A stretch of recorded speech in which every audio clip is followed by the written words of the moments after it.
വെള്ളവും ഭക്ഷണവും സുന്ദരമായ എല്ലാ സൗകര്യങ്ങളും ഉണ്ട്. കാശ് കൊടുത്താൽ പോലും നമുക്ക് കിട്ടില്ല ഭക്ഷണം കിട്ടും. അവിടെ അങ്ങനെയല്ല, അവിടെ കാശ് കൊടുത്താൽ പോലും നല്ല ഭക്ഷണം കിട്ടില്ല. അത് കിട്ടണമെങ്കിൽ അവിടെ ഇവിടെ പോകണം, ഈ സ്ഥലത്ത് പോകണം. അവിടെ എല്ലാം ഉണ്ട്, ശുദ്ധ കോംപ്ലക്സിൽ പോകണം. ഈ കോംപ്ലക്സിൽ അവിടെ എല്ലാം ഉണ്ട്. അപ്പോ ഇതെന്താ ചെയ്തേക്കുന്നത്?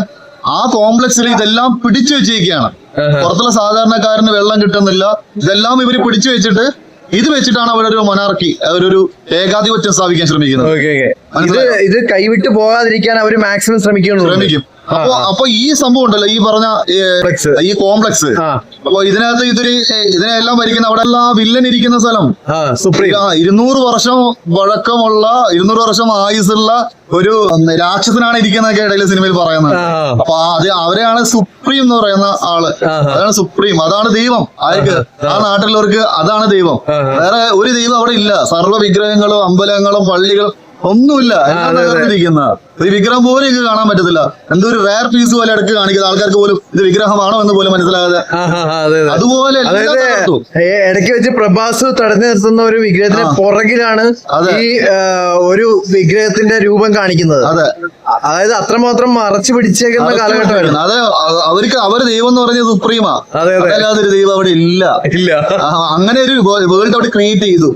അത് നശിപ്പിക്കാനാണ്. അതായത് ദൈവം അവിടെ ഇല്ല എന്ന് ഉദ്ദേശിക്കുമ്പോ നന്മകളില്ല, ധാർമ്മികത ഇല്ല. ഒരു സിനിമയുടെ തുടക്കത്തിൽ തന്നെ ഒരു കൊച്ച് ഒരു പെണ്ണിനെ ഒറ്റി കൊടുക്കുന്ന ഇത്ര യൂണിറ്റ് ഉണ്ട്. ചെറിയൊരു കൊച്ചാണ്, യൂണിറ്റ് കൊണ്ട് ഒറ്റി കൊടുക്കുന്നുണ്ട്. ഇവൻ പ്രവാസ് പോലും ഈ യൂണിറ്റിന് വേണ്ടിട്ട് എന്തും ചെയ്യാൻ മടിക്കാത്ത ഒരാളാണ് സിനിമയ്ക്കകത്തുള്ളത്. എന്തും ചെയ്യാൻ ആരെയാണെങ്കിലും പുള്ളി പിടിച്ചു കൊടുക്കും. ബോഡി ഫണ്ടറാണ്, പൈസ എന്തിനാ യൂണിറ്റ് വെച്ച്. അങ്ങനെയുള്ളൊരു ധാർമ്മികത ഇല്ലാത്ത, നന്മയില്ലാത്ത ഒരു വേൾഡാണ്. അവിടെയാണ് ഒരു നന്മയുള്ള ഒരു കൂട്ടർ അപ്പുറത്തുണ്ട്. അവർ വേറൊരു സ്ഥലത്ത് ആരും അറിയാതെ രഹസ്യമായി താമസിക്കുന്നുണ്ട്. അവർ കൽക്കിക്ക് വേണ്ടി.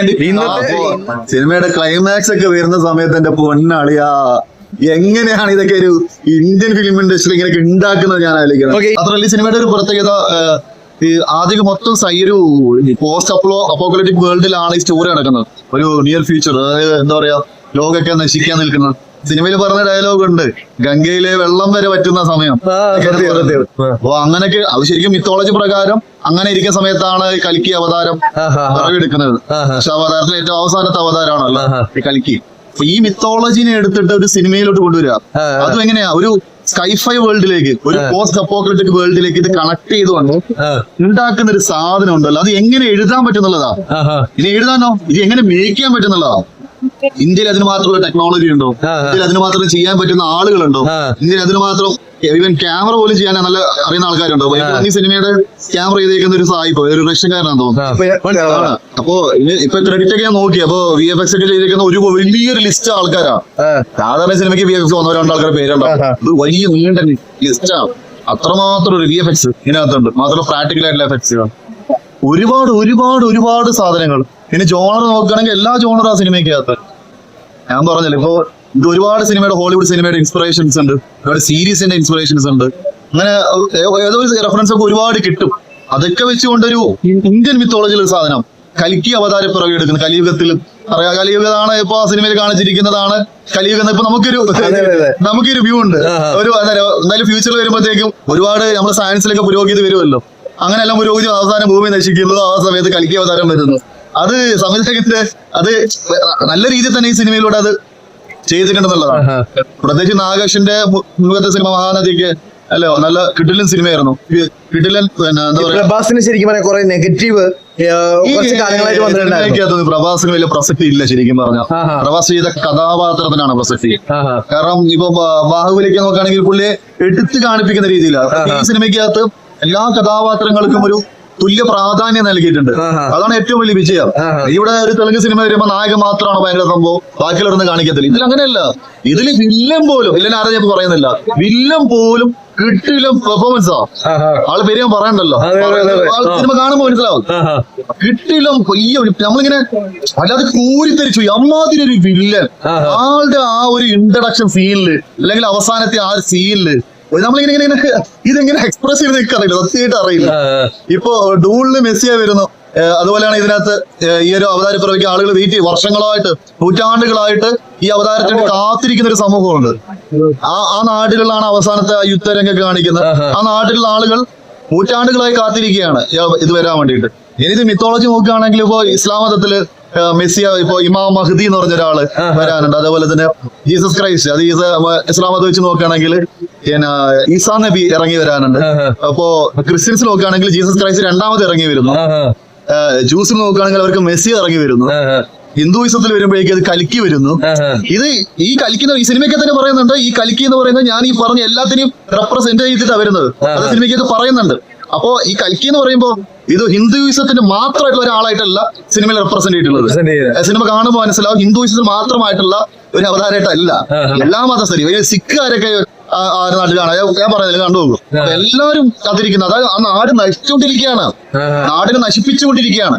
സിനിമ കാണുമ്പോൾ പറയും ഒരു ആളുകൾ മാത്രം. നമ്മുടെ ഇന്നത്തെ കാലഘട്ടത്തിൽ ചിന്തിക്കാൻ പറ്റാത്ത ചില കാര്യങ്ങൾ, അതായത് ഇപ്പൊ വെള്ളം ആർക്കും ഫ്രീ ആയിട്ട് കൊടുക്കില്ല എന്ന് പറയുന്ന ഒരു കാലഘട്ടം, ആ പുൽനാമ്പ് പോലും മുളയ്ക്കാത്ത ഒരു കാലഘട്ടത്തെ കുറിച്ച് വ്യക്തമായിട്ട് ധാരണ തരുന്ന ഒരു സിനിമ ആയിട്ട് എനിക്ക് തോന്നിയിട്ടുണ്ട്. വെള്ളത്തിന് എത്ര വില ഉണ്ട് എന്ന് കാണിക്കുന്ന സിനിമയാണ്. അതെ അതെ. അപ്പൊ ഈ സിനിമയ്ക്ക് അത് അവര് പറയുന്ന ഒരു സ്വർഗം പോലത്തെ ഒരു സ്ഥലം ഉണ്ട്, സ്ഥലത്തിന്റെ പേരെന്തോ മറന്നുപോയി. അപ്പൊ അതിലോട്ട് പോകാൻ വേണ്ടിയിട്ടാണ് ഈ ആളുകളെല്ലാം ഈ മത്സരിച്ചുകൊണ്ടിരിക്കുന്നത്. താഴെ അവിടെ കറൻസി അല്ല, പോയിന്റ്സിന്റെ അടിസ്ഥാനത്തിൽ ഇത് പോയിന്റ്സ് ഒക്കെ കൂട്ടിയിട്ട് യൂണിറ്റ്സ് ഇതൊക്കെ കളക്ട് ചെയ്യും. ഇപ്പൊ പ്രഭാസ് പോലും ഒരു ബൗണ്ടി ഹണ്ടർ ആയിട്ട് അതിനകത്ത് കയറാൻ വേണ്ടിയിട്ട് ഈ യൂണിറ്റ്സ് കളക്ട് ചെയ്തോണ്ടിരിക്കുന്നത്. യൂണിറ്റ്സ് ബാഹുബലി എന്ന് പറയുമ്പോൾ ഇതിനകത്ത് നമുക്ക് കമ്പയർ ചെയ്യാൻ പോലും പറ്റത്തില്ല കേട്ടോ. ബാഹുബലി പോലും നമുക്ക് ഇതിനകത്ത് കമ്പയർ ചെയ്യാൻ പറ്റത്തില്ല, അങ്ങനെ നിൽക്കുന്നുണ്ട് എന്റെ അഭിപ്രായം. ജനങ്ങൾക്ക് അത് എത്രത്തോളം കണക്ട് ചെയ്യാൻ പറ്റുമെന്ന് തോന്നുന്നുണ്ടോ? കാരണം വെച്ച് കഴിഞ്ഞാൽ ഒരു പക്ഷെ രണ്ടാമത്തെ തവണ കണ്ടു കഴിയുമ്പോഴായിരിക്കില്ലേ ഈ പറഞ്ഞ. ഞാൻ അതിനൊരു സത്യം പറഞ്ഞുതരാം.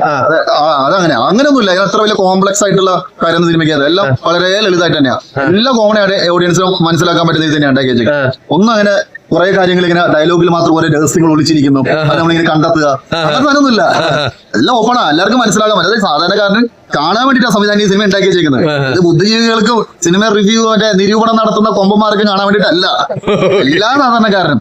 ഇപ്പൊ ഞാൻ ഒരു കാര്യം പറയും, സത്യം പറയാം. ഇപ്പൊ ഇന്ത്യയില് ഏത് സയന്റിഫിക് എന്താ പറയുക സ്കൈഫൈ സിനിമകൾ, സയൻസ് ഫിക്ഷൻ സിനിമകൾ ഇറങ്ങിക്കഴിഞ്ഞാലും അതിനെല്ലാത്തിലും സൈന്റിഫിക്കും ദൈവത്തേക്ക് കൊണ്ടുവരാറുണ്ട്. എന്തിനാണെന്നറിയാവോ? അപ്പൊ നമ്മളൊക്കെ വേണമെങ്കിൽ ഇപ്പൊ എളുപ്പത്തിൽ പറയാം. ഇപ്പോ ഹോളിവുഡിലൊക്കെ സിനിമ ഒരു സയൻസ് ഫിക്ഷൻ സിനിമ ഇറക്കുന്ന സമയത്ത് അത് അവന്റെ ക്ലൈമാക്സിൽ എത്തിക്കുമ്പോൾ അതിന് ഒരുപാട് എക്സ്പ്ലനേഷൻസ് അവർ നൽകേണ്ടി വരും. ഇൻഡസ്ട്രിയൽസ് ഒക്കെ ആണെങ്കിൽ ഒരുപാട് എക്സ്പ്ലനേഷൻസ്, ഒരുപാട് സയന്റിഫിക് എവിഡൻസ് ഒക്കെ വെക്കേണ്ടി വരും. പക്ഷെ നമ്മൾ മിത്തോളജി വെച്ച് കഴിഞ്ഞാൽ നമ്മൾ എക്സ്പ്ലനേഷൻ വെക്കേണ്ട ആവശ്യമില്ല. നമ്മൾ അവസാനം ദൈവത്തെ കൊണ്ട് ഇരുത്തിയാൽ മതി, പിന്നെ നമ്മൾ എക്സ്പ്ലെയിൻ ചെയ്യേണ്ട ആവശ്യമില്ല. മിത്തോളജി അത് സംവിധാനം ഏറ്റവും എളുപ്പമുള്ള പരിപാടിയാണ്. മാത്രമല്ല ഇന്ത്യയിൽ വേറെ കാര്യമുണ്ട്, പ്യൂർ സയൻസ് ഫിക്ഷൻ ആയിട്ടുള്ള ഒരു സിനിമ ഇതേപോലെ 600 കോടിക്ക് ഇന്ത്യയിൽ ഇറക്കി കഴിഞ്ഞാൽ സിനിമ ഓടൂല. പ്യൂർ സയൻസ് ഫിക്ഷൻ സിനിമ ഇന്ത്യയിൽ ഇറക്കി കഴിഞ്ഞാൽ ഓടില്ല. ഇപ്പൊ ഈ പറഞ്ഞ കൽക്കി എന്ന് പറഞ്ഞ സിനിമ പ്യൂർ സയൻസ് ഫിക്ഷൻ ആക്കി വിചാരിച്ചോ, സിനിമ ഓടൂല. ഈ സിനിമയ്ക്കകത്ത് മിത്തോളജിയും ദൈവത്തെയൊക്കെ ആഡ് ചെയ്യുന്നതുകൊണ്ടാണ് ഈ സിനിമ ഇനി ഒരുപാട് കോടി കളക്ട് ചെയ്യാൻ പറ്റും. കാരണം സാധാരണക്കാരന് അതാണ് ഇഷ്ടം. ഇവിടുത്തെ ഓഡിയൻസിനെ വെച്ച് നമ്മൾ സിനിമ ഉണ്ടാക്കുന്നത്. ഈ ഓഡിയൻസിന് ഇങ്ങനെയുള്ള സിനിമകൾ കാണാനാണ് ഇഷ്ടം. അല്ലാതെ വലിയൊരു സയൻസ് എക്സ്പ്ലനേഷൻസ് ഒക്കെ കണ്ട് മനസ്സിലാക്കിയെടുത്ത് 3-4 പ്രാവശ്യം സിനിമ കണ്ട് മനസ്സിലാക്കാൻ അങ്ങനെയുള്ള ടഫസ്റ്റ് സാധനം ഓഡിയൻസിന് ഇറക്കേണ്ട ആവശ്യമില്ലെന്ന് ആകാശം ഞാൻ കുറ്റപ്പെടുത്തുന്നില്ല. അദ്ദേഹം ചെയ്തേക്ക് ഇവിടുത്തെ ഓഡിയൻസിന് കാണാൻ പറ്റുന്ന ഗംഭീര സിനിമ ഇറക്കി. മതപരമായി ചിന്തിച്ചു കഴിഞ്ഞാൽ മതമില്ല. എനിക്ക് ആ സിനിമ കണ്ടപ്പോ മതപരമായിട്ട് ഇതൊരു ഹിന്ദുയിസ്റ്റിക് സിനിമ അല്ല എനിക്ക് തോന്നിയിട്ടില്ല. അങ്ങനെ ഹിന്ദുയിസ്റ്റിക് ആക്കാമായിരുന്നു വേണമെങ്കിൽ, സംവിധായകനെ വേണമെങ്കിൽ പ്യൂർ ഹിന്ദുയിസ്റ്റിക് ആക്കായിരുന്നു. പക്ഷെ പുള്ളിയെ ചെയ്തിട്ടില്ല. പുള്ളിക്ക് ഇത് എല്ലാ മതസ്ഥർക്കും സ്വീകാര്യമാകുന്ന രീതിയിലാണ്. ഈവൻ മഹാഭാരത യുദ്ധത്തിൽ വലിയൊരു സംഭവം ദൈവികമായിട്ട് സാധനം സിനിമയിൽ കാണിച്ചിട്ടൊന്നുമില്ല. തലന്റെ ബാക്കിൽ സാധനം കിടക്കുന്ന ഒരു സാധനം ഉണ്ട്, ഒരു പ്രത്യേക പ്രകാശം. പിന്നെ ഈ സിനിമയ്ക്കകത്ത് കൃഷ്ണൻ ആരാന്നുള്ളത് എന്താ ഇപ്പൊ റിവീൽ ചെയ്തിട്ടില്ല. കാരണം കൽക്കി ആരാന്നുള്ളത് ഇപ്പോഴും ഒരു സസ്പെൻസ് ആയിട്ട് വെച്ചേക്കുന്നത്. അതിപ്പോ അടുത്ത പാട്ടിലല്ലേ കൽക്കി ആരാന്ന്. അപ്പൊ കൃഷ്ണനെ സിനിമയിൽ കാണിക്കുന്ന സമയത്ത് കൃഷ്ണന്റെ മുഖം ബ്ലാക്ക് ആക്കി വെച്ചേക്കുക. കാരണം അത് ആരാന്ന് ഇപ്പൊ അവിടെ വെക്കുന്ന നമുക്കിങ്ങനെ ആരാന്ന് അറിയാം, ആ സസ്പെൻസ് പോകും. അപ്പോ അതാണ് എന്തായാലും മികച്ചൊരു എത്രാമത്തെ തവണ പടം കാണുന്നത്? ഞാൻ ഒരു പ്രാവശ്യം കണ്ടിട്ടുള്ളൂ. എനിക്ക് വീണ്ടും കാണുന്ന ഭയങ്കര ആധികാരികമായിട്ട് സംസാരിക്കുന്നതുകൊണ്ട് ശരിക്കും പറഞ്ഞു കഴിഞ്ഞാൽ സാധാരണ റിവ്യൂവർ അല്ലെ ഒരു റിവ്യൂ പറയുന്നവർ ഇത്രയും കൃത്യമായിട്ട് പറയാറില്ല. ഞാൻ എന്റെ റിവ്യൂ നല്ല കേട്ടോ പറഞ്ഞു, ഞാൻ എന്റെ അഭിപ്രായമാണ് പറഞ്ഞത്. ഒരിക്കലും ഒരു റിവ്യൂ അല്ല. റിവ്യൂ ഒക്കെ വേറെ സ്ഥലമാണ്. അതൊക്കെ ഇവിടുത്തെ കൊമ്പന്മാരൊക്കെ ചെയ്തോട്ടെ, മനസ്സിലായോ? അപ്പൊ എന്തായാലും സാധാരണ ജനങ്ങൾക്ക് ഇതൊക്കെ കണക്ട് ആവും. സാധാരണക്കാരനെ കണക്ട് ചെയ്യാൻ പറ്റുന്ന രീതിയിലാണ് സിനിമ ഉണ്ടാക്കിയെന്നുള്ളത് ഞാൻ പറയുന്ന പ്രത്യേകത. ഈ സിനിമയുടെ പ്രത്യേകത അത് തന്നെയാണ്. ഓരോ സാധാരണക്കാരനും മനസ്സിലാക്കാൻ പറ്റുന്ന രീതിയിലുള്ള ഒരു സയൻസ് ഫിക്ഷനാണ് സിനിമ ഉണ്ടാക്കി വെച്ചിരിക്കുന്നത്. പിന്നെ നമുക്ക് ഇപ്പൊ എന്നെ സംബന്ധിച്ചിടത്തോളം എനിക്ക് യൂണിവേഴ്സ് ഒക്കെ ഞാൻ ഒരുപാട് കണ്ടത്, സ്റ്റാർവാസിലേക്ക് കണ്ടിട്ടുണ്ട്, നമ്മൾ മറ്റു ഒരുപാട് സിനിമകൾ ഡൂണിൽ കണ്ടിട്ടുണ്ട്. അങ്ങനെ ഒരുപാട് സിനിമകൾ നമുക്ക് കണ്ടൊരു ഇതുണ്ട്. ഒരു പുതിയൊരു പ്രേക്ഷകനെ സംബന്ധിച്ചിടത്തോളം അവന് ഇത് ഫ്രഷ് ആണ്. ഇതെല്ലാം ഈ ഒരു വേൾഡ് തന്നെ ഫ്രഷാ. ഈ പോസ്റ്റ് അപ്പോക്കലിപ്റ്റിക് സിനിമകൾ ഇവിടെ നമുക്ക് മലയാളത്തിൽ ഗഗനചാരി ഇറങ്ങിയിട്ടുണ്ട്. അതും ഒരു പോസ്റ്റ് അപ്പോക്കലിപ്റ്റിക് വേൾഡ്. അതുപോലെ ഈ സിനിമ ഒരു പോസ്റ്റ് അപ്പോക്കലിപ്റ്റിക് ഒരു ഡിസ്റ്റോപ്പിയൻ വേൾഡ്, ലോകം നശിക്കാൻ നിൽക്കുന്ന സമയത്ത് ആ ഒരു കാലഘട്ടമാണ്. അത് ഇവിടത്തെ കോമൺ ഓഡിയൻസിലേക്ക് ഭയങ്കര പുതുമയായിട്ടുള്ള കാഴ്ചയായിരുന്നു. തീർച്ചയായും എല്ലാവരും ഇത് എന്റെ ഒരു ഇത് 1000-1500 കോടി വരെ കളക്ഷൻ നേടാനുള്ള സാധ്യതയുണ്ട്. അത്രയും സാധ്യതയുണ്ട്. ഓക്കെ, നന്ദി.